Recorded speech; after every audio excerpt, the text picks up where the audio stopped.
So, to parents I say, teach your children these spiritual things, giving them first to God, and then guiding them in their other duties. We know the gospel of Jesus Christ, and I'm really glad that we do. We need to train our boys and girls when they are young, in the midst of their play, to love, trust, and obey God, hoping that the seeds of our teaching will fall on good ground, spring up, bear fruit, and produce men and women who will be a joy and blessing to many people. And you are a beloved child of God, and I love you. Good night, sweetie pie. Sleep tight. Good night. But what if parents fail to do this? Who will then do it? Oh, should we just forget about it and let the children be neglected? Some parents are so weak in faith, they have no desire to train their children, and so do nothing for them. And yet these children must still live among us. How then can reason, or above all, Christian love, let them grow up to be a bad influence on others and eventually on the world?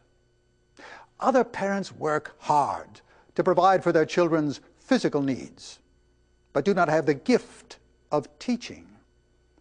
And even if parents are qualified and willing to teach their children, they often have no time to do it because of their work and other duties. Okay, so now he's going to tell you a story.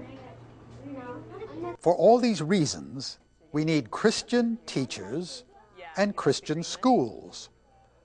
The welfare of a nation does not consist in great treasures and weapons of war, and talk about what you found in the story as you read. but in wise and educated citizens who can secure, preserve, and properly utilize the nation's resources.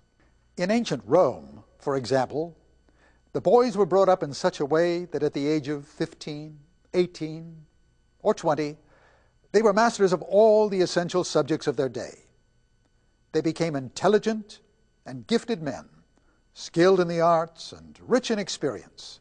As a result, their country prospered. For 3 sins of Damascus, their neighbor on the north, and 3 sins of Ammon, their neighbor on the east, or something like that. Well, Israel kind of sets themselves apart from the rest of the nation. And so we see that in all the world and throughout history, teachers and schools have been necessary to properly build a nation. Since we must have such well-trained men and women, we must not wait for them to grow up by themselves, nor can they be cut out of stone or hewn out of wood. God indeed works miracles, but only when we work to achieve our goals with the means at hand. Therefore, we must see to it ourselves and spare no trouble or expense to educate our children in the best possible way. What had happened before in the school, in her class? Even if there were no souls to be saved, and even if we did not need Christian schools for the sake of Christianity in the Scriptures, still, for the establishment of the best schools everywhere, this reason alone is enough. Society, for the sake of civil order in our streets and cities, needs accomplished and well-trained men and women. Now, such men come from boys, and such women come from girls. And that is why boys and girls need to be properly taught and brought up. Kita. Okay, kita, but we're missing something in the middle. Se. Se, very good.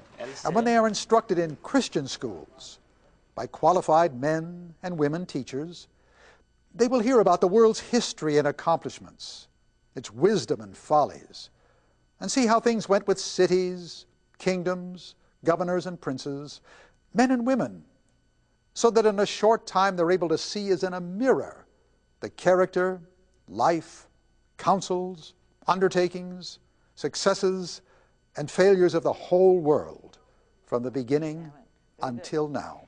Now, we talked about another Indian community.